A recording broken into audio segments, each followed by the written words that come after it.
Third April ISL সেমিফাইনালের first লেগে জামশেদপুরের মুখোমুখি হতে চলেছে মোহনবাগান।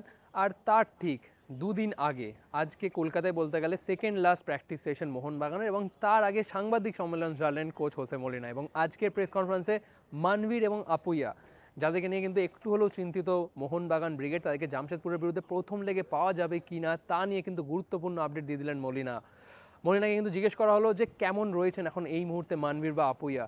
কোচ কিন্তু জানিয়ে দিলেন সরাসরি যে এই মুহূর্তে তারা আগের থেকে অনেকটাই বেটার, দলের সাথে হালকা অনুশীলন করছেন, পুরো অনুশীলন না করলেও, বাট প্রথম লেগে পাওয়া যাবে কি পাওয়া যাবে না এই নিয়ে কিন্তু এখনও ডাউটে রয়েছে কিন্তু কোচ মলিনা নিজেই। সুতরাং আপুইয়ার মানভীর প্রথম লেগে খেলবে কি না এখনও কিন্তু ধোঁয়াশা রয়েছে। কোচ মলিনা আরও জুড়লেন যে এখনও দুটো অনুশীলন রয়েছে, এটা হচ্ছে আজকের বিকেলের অনুশীলন এবং কালকে সকালে প্র্যাকটিস করে তারপর দল জামশেদপুরের উদ্দেশ্যে রওনা দেবে। সুতরাং এই দুটো প্র্যাকটিসের উপর নির্ভর করছে মানভীর এবং আপুইয়াকে প্রথম একাদশে তিনি রাখবেন কি রাখবেন না। বাট একটা কথা তিনি পরিষ্কার জানিয়ে দিলেন যে এখন এই মুহূর্তে দাঁড়িয়ে তারা কিন্তু একেবারেই 100% ফিট নয়, সুতরাং তাদেরকে নিয়ে কিন্তু একটা ধোঁয়াশা থাকছেই। আর আমরা যেটা দেখেছি গত কয়েকটা ট্রেনিংয়ে কোচ কিন্তু এই দুজনের বিকল্প কিন্তু তৈরি রেখেছেন। আপুইয়ার জায়গায় দীপক টাংরি, না হলে অনিরুদ্ধ থাপাত রয়েছেন বা অভিষেক সূর্যবংশী রয়েছেন। আর মানভীর সিং যদি না খেলতে পারে তাহলে কিন্তু সাহাল আব্দুল সামাদকেও রাইট উইং পজিশনের জন্য কিন্তু তৈরি রাখছেন কোচ মলিনা। সুতরাং খুব একটা ভাবতে চাইছেন না এই সমস্ত নিয়ে মলিনা। এরপর বাকি কমেন্টগুলোতে আসি মলিনার। আপনারা জানেন ন্যাশনাল টিমের যে ইন্টারন্যাশনাল ফিক্সচার ছিল বাংলাদেশের বিরুদ্ধে, বিশাল কেতের পারফরমেন্স নিয়ে অনেকেই কিন্তু চর্চা করছে। অবভিয়াসলি তার সেই ম্যাচে প্রথম 12 মিনিটের মধ্যেই তার দুটো ভুল, যেখান থেকে বাংলাদেশ গোল খেয়ে যেতে পারতো। আর তা দেখে কিন্তু goalkeeper Gurpreet Singh Sandhu, former Indian team goalkeeper Gurpreet Singh Sandhu, তিনিও কিন্তু ফেসবুকে একটা কন্ট্রোভার্সিয়াল পোস্ট করেছিলেন। সুতরাং বিশাল কেতের ন্যাশনাল টিমের হয়ে এই দুটো ম্যাচ মালদ্বীপের বিরুদ্ধে তিনি ক্লিনশিট রেখেছেন, বাংলাদেশের বিরুদ্ধে ক্লিনশিট রাখলেও যে তিনটে ভুল সেটা কিন্তু অনেক প্রশ্ন তুলছে। আজ মলিনাকেও কিন্তু সেই কারণেই প্রশ্ন করা হলো যে বিশালকে কি একটু হলেও তার কনফিডেন্সে একটু হলেও লো হবে এই সেমিফাইনাল ম্যাচের আগে। কোচ মলিনা পরিষ্কার জানিয়ে দিলেন যে তিনি বিশালের উপর আস্থা রাখছেন। তিনি একদমই মনে করেন না যে বিশাল কেতকে নিয়ে কোনো ডাউট রয়েছে। তিনি তার মনে বিশাল কেতকে নিয়ে কোনো ডাউট নেই। তিনি মোহনবাগানের হয়েও 14টা ক্লিনশিট রেখেছে। হ্যাঁ, এটাও তিনি জানান যে পুরোটাই কিন্তু গোলকিপারের কৃতিত্ব নয়, ডিফেন্সের কৃতিত্ব। আর ইন্ডিয়া টিমেও অবভিয়াসলি ডিফেন্সের কৃতিত্ব দিতে হবে, শুধু বিশাল একা ক্লিনশিট রাখেনি।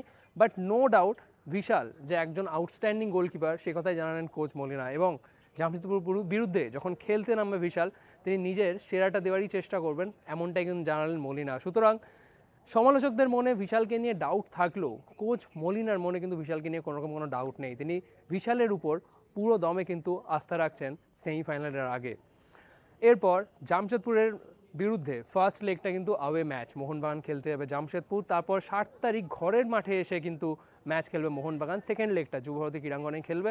সুতরাং কোচ কি ঠিক লক্ষ্য নিয়ে যাচ্ছেন জামশেদপুরে সে কথাই তাকে জিজ্ঞেস করা হলো। যেহেতু ঘরে সেকেন্ড লেগটা হবে, সুতরাং মোহনবাগানের কাছে একটা বাড়তি অ্যাডভান্টেজ, ফার্স্ট লেগে যাই হোক সেটার কিন্তু রেসপন্স দিতে কিন্তু ঘরের মাঠে নামবে। কোচ মলিনা কিন্তু পুরোপুরি জানিয়ে দিলেন যে তারা কখনোই ম্যাচ ড্র বা লুজ করতে যায় না, তারা সবসময় ম্যাচ জেতার জন্যই যায়। এবং জামশেদপুরের বিরুদ্ধে আওয়ে ম্যাচে যেটা 3 তারিখ, সেখানেও কিন্তু জয়ের লক্ষ্য নিয়ে মোহনবাগান মাঠে নামবে, এই কথা কিন্তু পরিষ্কার জানিয়ে দিলেন মলিনা। কিন্তু এরই মাঝে যে জিনিসটা ভাবাচ্ছে সকলকে সেটা হচ্ছে, যদি দেখেন শেষ ম্যাচ মোহনবাগান খেলেছিল গোয়ার বিরুদ্ধে মার্চের 8 তারিখে, আর তারপর 3 এপ্রিল জামশেদপুরের বিরুদ্ধে খেলতে হবে। সুতরাং মাঝখানে কিন্তু বলতে গেলে প্রায় 1 মাসের একটা লম্বা গ্যাপ। সুতরাং এটা কি দলের মোমেন্টামে একটু হলেও ধাক্কা দেবে?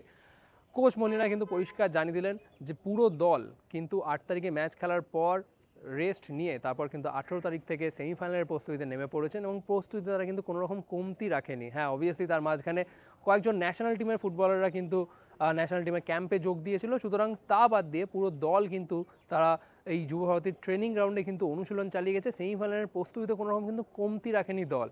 কোচ মলিনা মনে করেন যে হ্যাঁ, আপনাদের মতামত থাকতেই পারে যে হয়তো যেহেতু মোহনবাগান একটাও ম্যাচ খেলেনি এর মাঝে, বাট নর্থ ইস্ট সেখানে জামশেদপুর সেখানে নর্থ ইস্টের বিরুদ্ধে প্লে অফে ম্যাচ খেলে তারপর আসছে, কিন্তু কোচের মতে মোহনবাগান কোনো প্রকারে কিন্তু পিছিয়ে থাকবে না জামশেদপুরের থেকে। মোহনবাগানের থেকে হয়তো আর একটু বেশি হলেও চিন্তিত থাকবে জামশেদপুর, তার কারণ মোহনবাগান কিন্তু শিল্ড জয়ী দল। সুতরাং জামশেদপুর হয়তো মোহনবাগানকে একটু হলেও বেশি ভাববে, মোহনবাগান যা ভাবছে জামশেদপুরের থেকে।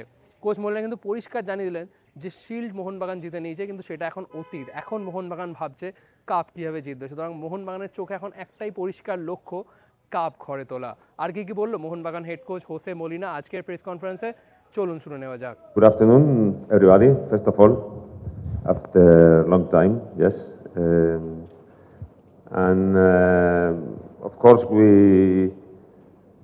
had the break to rest, to recover after at the end of the seal, yeah, after Goa match, and then after that break, we started to work preparing that semi-final, and we are really good. Maybe in our best, but we have to prove it on the pitch the next day, right? The next match. Wait, I don't know. They are trying to be. They have some training session with the team, but they are not still 100% sure that they can be. Hopefully they can be, but still 2 days to work, 2 training sessions before to decide if they can come with the team or not. I have nothing special. You know, I don't want to. I don't like to talk about the work of other coaches, or but I respect him. He did a great job. That is no doubt, right? Jasepur did a great season, winning a spot in the semi-finals, winning last match against Northeast, really tough match, and they did a great job. Absolutely respect. He's proving he's a really good coach, and nothing more I can tell you about that. We played in Jasepur and nothing happened about that. You know, it's true. Here he was not on the bench because he was suspended, right? But we went to Jasepur and nothing happened about that. You know, I'm not worried about that. You know, any coach can do what he understands is the best for him and for his team. And I would like to fight inside the pitch to win, but with respect one each other's, everybody. Thank you.